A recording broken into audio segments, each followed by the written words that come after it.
I didn't go inside that night. I drove aimlessly, letting the rain blur the streetlights into streaks of orange and white. Every turn felt meaningless. Every familiar block felt foreign. I parked near a 24-hour diner at 11:30 p.m. The neon sign buzzed, flickering. The smell of fryer oil and coffee seeped through the cracked window. I ordered a black coffee, sat in a corner booth, and stared at my reflection in the window. The reflection that belonged to someone who trusted too much, who believed too easily, who ignored the quiet alarms in her chest. I remembered the first time Emily called me about Mark. It had been a random text. "Hey, is Mark working late again tonight?" I remember staring at it for 5 minutes before answering. Something in her tone was subtle, too subtle, but I pushed it aside. He had been working late, that was normal. Except now, everything wasn't normal.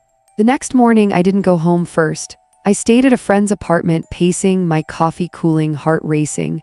I replayed the night over and over, every laugh, every look, every subtle gesture. Mark had said my name. Emily had looked guilty, but guilt can wear 1,000 faces. I didn't know how to confront them. The thing about betrayal is that it's never just one moment. It's a string of little moments you didn't notice or refuse to notice. Every missed call, every late meeting, every work emergency, every shared joke that used to include you but now excluded you. And I realized something else. Emily hadn't fallen into this. She had been active in it. She had known, and she had chosen to stay. I opened Mark's texts. I shouldn't have, but I did. Subtle patterns emerged. The innocent-looking work texts were invitations. The weekend check-ins were lies. Everything was deliberate. I realized then that my husband hadn't just cheated. My friend had helped him hide it. They weren't secret lovers, they were secret conspirators. I tried calling Mark. His voicemail answered. Calm, casual, "Hey, it's Mark, leave a message." I left nothing. My thumb hovered over the keys for 10 minutes before I dropped the phone. I didn't know what I wanted to say. Why? Didn't feel enough. How could you? Felt too small. I hate you felt childish. I wanted the truth, but the truth felt like a weapon and I wasn't ready to fight. Sound effect, typing on a laptop. Instead, I turned to evidence. Small things. Receipts, missed calendar events, unexplained trips. My own journal of patterns I had ignored. It was methodical, careful, painstaking, exhausting. I realized that in marriage, sometimes the most damaging betrayals are invisible. Not obvious, not messy, quiet, calculated, surgical. By the end of that week, I had a folder. Literally printed emails, screenshots, notes, every tiny lie, every cover-up, every text, every "I'm at work" that wasn't. It wasn't revenge, it was clarity. The truth hit harder than I thought, because the truth wasn't just that Mark cheated. The truth was that I had trusted my best friend more than anyone else on earth, and she had stabbed me first. Sound effect, door opening, footsteps approaching. I went back home for the first time 3 days later. The house smelled the same, faint vanilla from the candle I never burned, old carpet, Mark's cologne lingering in the hall closet. I didn't touch anything, I didn't speak, I just walked through, observing. The couch, where they sat, the wine glass, still on the coffee table, sticky rim from the night I caught them. It was like stepping into a crime scene frozen in time.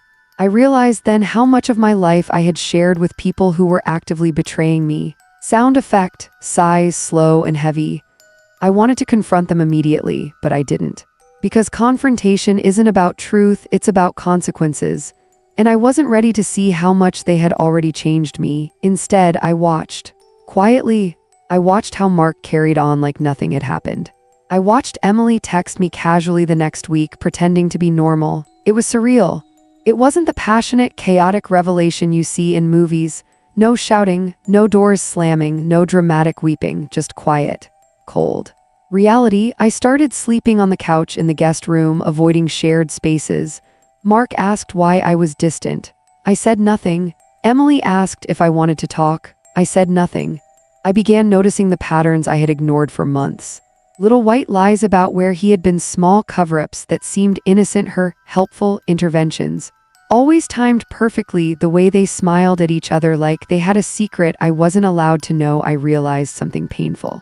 Betrayal is never just one act. It's 1,000 tiny permissions you gave without knowing it. And I had unknowingly given permission by trusting them blindly. Sound effect, pen scratching paper. I began writing everything down, my thoughts. Observations, everything I remembered from months past that now made sense. Mark leaving the house early, Emily helping with projects that weren't hers. The little lies, the half-truths, all of it pointed to one conclusion. I had been living in a world that wasn't real. Finally, a week after the incident, I confronted Emily first. I didn't yell, I didn't cry, I didn't demand explanations. I just asked one question. Why? She blinked, paused. Her lips pressed together. I don't know, she said finally. It just happened. I realized then that some people cannot tell the truth because the truth is too small, too pathetic, too unconvincing. Her explanation made everything worse. Not because it wasn't believable, but because it was believable. Then Mark. We spoke in the kitchen, quiet and careful. I'm sorry, he said. I waited. For what? I asked. He hesitated. Everything? And that's when I understood. He wanted forgiveness without accountability. He wanted me to absorb the hurt while he remained unchanged. I couldn't. I didn't yell. I didn't scream. I just let the silence between us stretch long enough that he couldn't pretend it wasn't there. Sound effect, chair scraping, floorboards creaking. For the first time, I realized something crucial. Closure is not something you can demand from someone who never valued it. You must create it yourself. That week, I cried, quietly, alone in the guest bedroom, staring at the ceiling. I mourned not just Mark and Emily, but the idea of a life I thought I had. A life where trust was enough. I mourned the version of myself that believed in ordinary love, predictable trust, and safety in routine. And I realized, betrayal isn't just about the person who cheats. It's about every subtle permission, every unasked question, every ignored alarm. It's about discovering that the people you trusted most were willing to lie to protect themselves, not you. That realization hurt more than the sight of them that night, because pain from betrayal isn't sharp. It isn't explosive. It's slow, quiet, like water dripping on stone until everything eventually gives way. By the end of that week, I had a choice: sink under the weight of their lies or begin reclaiming the life I had unknowingly handed over. And for the first time, I understood that the path forward wouldn't be about them. It would be about me. I woke that morning to the sound of rain against the roof and the faint hum of traffic in our suburban street. It had been a week since I discovered them, a week since the world I had trusted had cracked open like dry porcelain. I didn't go back to the main bedroom. Instead, I pulled the comforter tighter around me on the guest room couch. My laptop sat open on the coffee table, unopened emails blinking at me with polite insistence. I didn't answer. I couldn't. I made coffee black. The aroma filled the small kitchen. It should have been comforting. Instead, it reminded me of what had been stolen: normalcy, laughter, the smell of his cologne on freshly folded laundry. I thought about confrontation. I thought about calling Mark first, Emily second, saying the words I had rehearsed 1,000 times in the shower. Why? How could you? Do you even care? I didn't, not yet. Because confrontation without preparation is like stepping into a storm without shelter. And I was still gathering my armor. I started with a plan. I listed what I needed: clarity, evidence, boundaries. I cataloged texts, emails, small lies, and subtle betrayals. Every omission, every half-truth, every "I was at work, that wasn't." This wasn't revenge, not yet. This was control. My control. I realized painfully that the betrayal wasn't just emotional, it was practical. They had been coordinating this life together for weeks, months, maybe even longer. And I had been blind. Not because I was naive, but because I wanted to believe in the ordinary. I confronted Emily first. I didn't yell. I didn't cry. I didn't plead. I just said softly, "Why?" Her face went pale, her lips pressed together. She faltered. I don't know, it just happened. I didn't argue. I didn't shout. I let the words hang in the air, brittle and empty, because some truths are too small to fix. Some betrayals can't be explained, only acknowledged. Then Mark. I waited for the perfect words that would make him understand. They never came. "I'm sorry," he said. I waited. "For what?" "Everything," he said. I realized he wanted forgiveness without accountability. He wanted me to absorb the hurt while he remained unchanged. I couldn't. I began to reclaim my space, not with anger, not with screaming, but with quiet actions. I moved my things into the guest room. I started sleeping there, stacking my books, candles, and journals around me. I reclaimed my mornings, my routines. I contacted a lawyer, not to fight, not yet, but to understand my options. Custody, assets, protection. Knowledge is power, and I needed power. I didn't speak to them unless necessary. Every question I asked was neutral, factual, unemotional.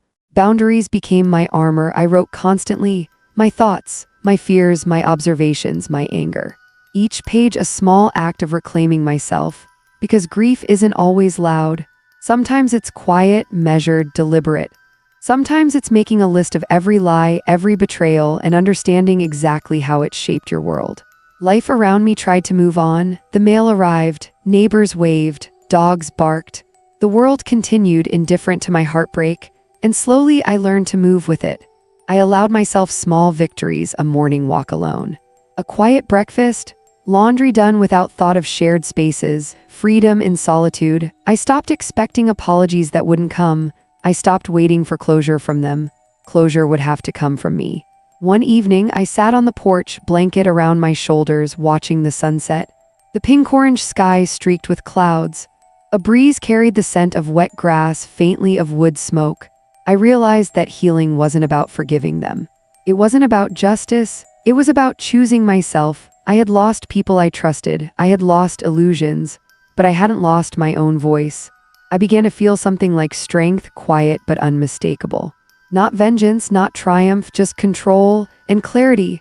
I stopped sharing details of my life with them. Every conversation became minimal, every interaction controlled. Emily tried to weave herself back into normalcy. "We can be friends again," she said one afternoon. I smiled, faintly, polite. But the truth was already spoken silently. Some bridges cannot be rebuilt. Some betrayals mark the landscape forever. Mark attempted to charm me, to appeal to the years we had shared. He tried jokes, shared memories, small gestures.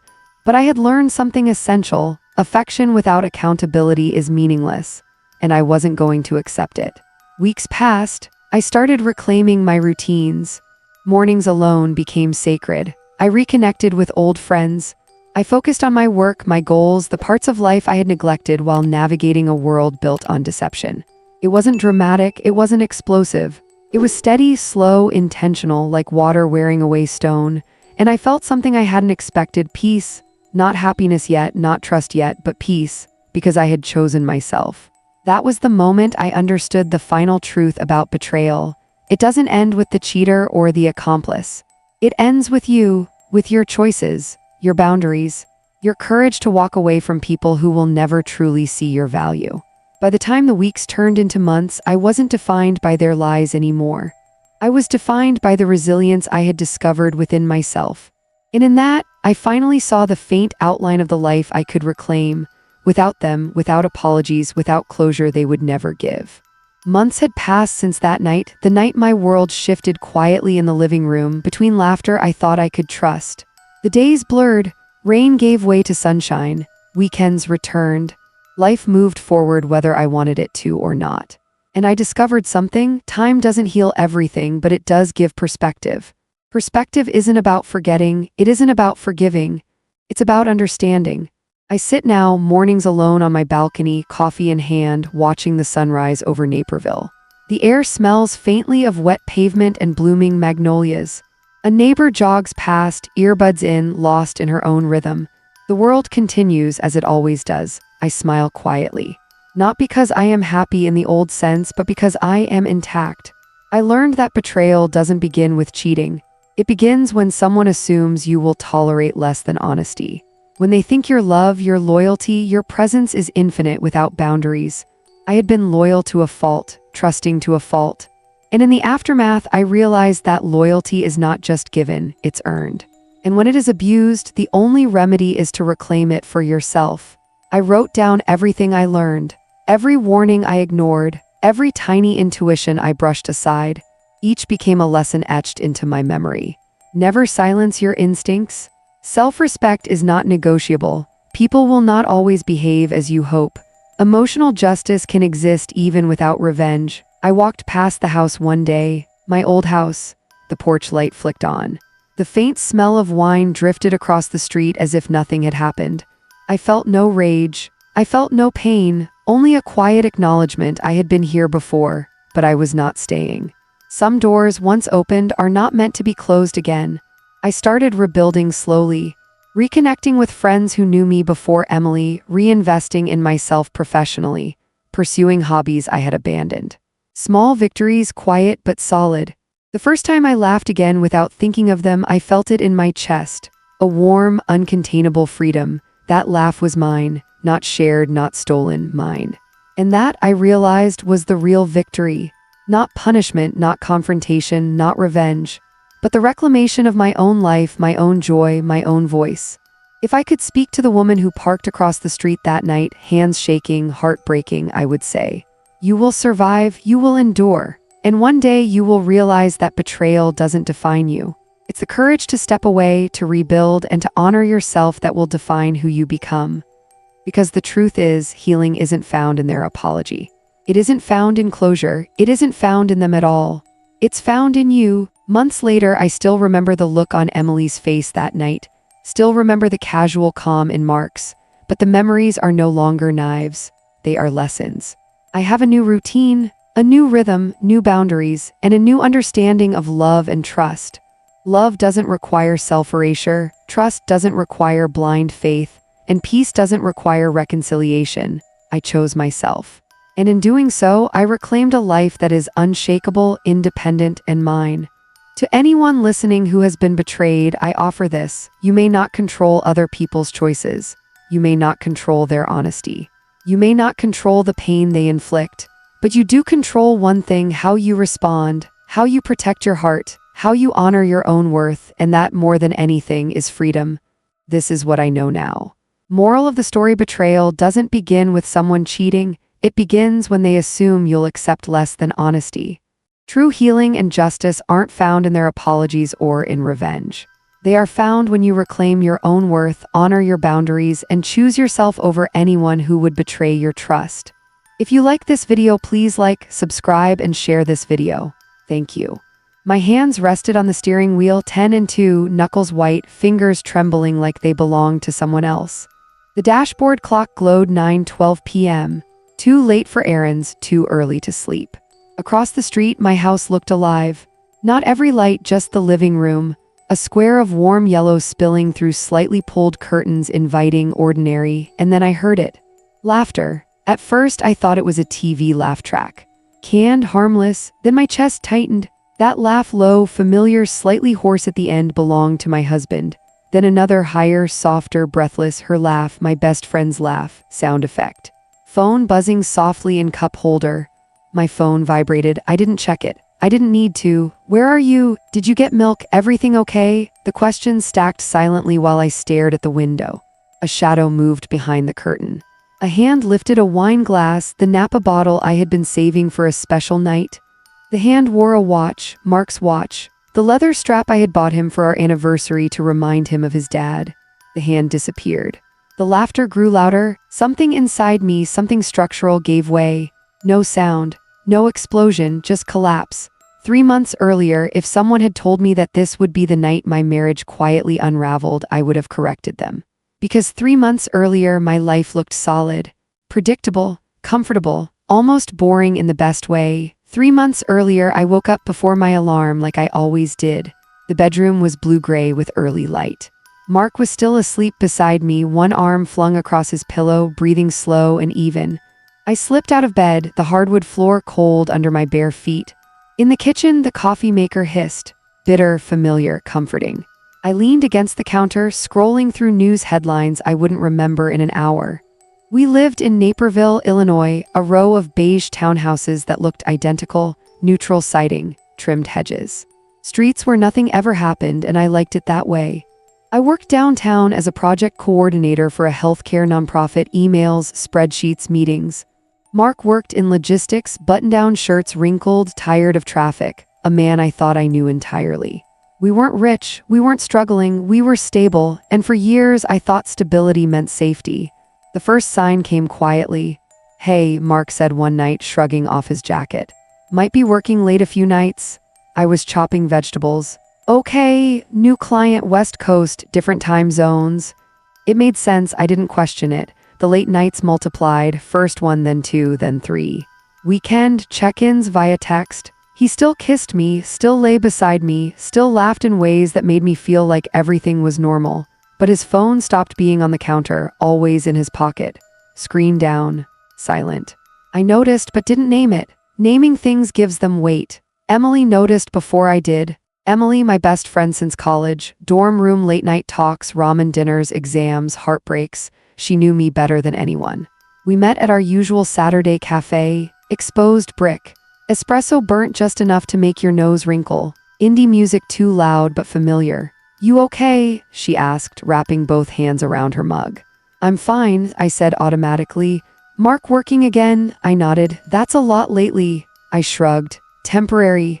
Her hand pressed over mine a little too long. I felt comforted. I didn't notice how carefully she was studying me. The unease grew slowly. I'd wake up in the middle of the night, Mark whispering into his phone in the bathroom. "Work stuff," he'd say when I asked. I believed him, because believing him was easier than admitting the ache in my chest.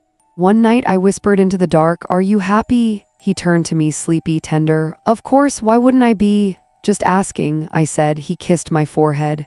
"Go to sleep." And I did. Trust is a habit. Hard to break once you've learned it. Tuesday afternoon. Emily's name on the screen. "Hey, is Mark working late again tonight?" Something in the tone felt off. "Yeah," I typed. "Why?" No reason, smiling face with smiling eyes, just wondering if you wanted to grab dinner later. Actually, I typed. "Might head home early." Dots appeared, then disappeared. I left work early. Heart hammering, car headlights cutting through the rain. When I reached our street, I didn't pull into the driveway. Across the road, I parked. And that's when I heard the laughter. The house looked normal, porch light on, potted plant by the door, music drifting through the walls. Emily's car was around the corner. Bumper sticker, "She believed she could, so she did." I stepped forward almost mechanically.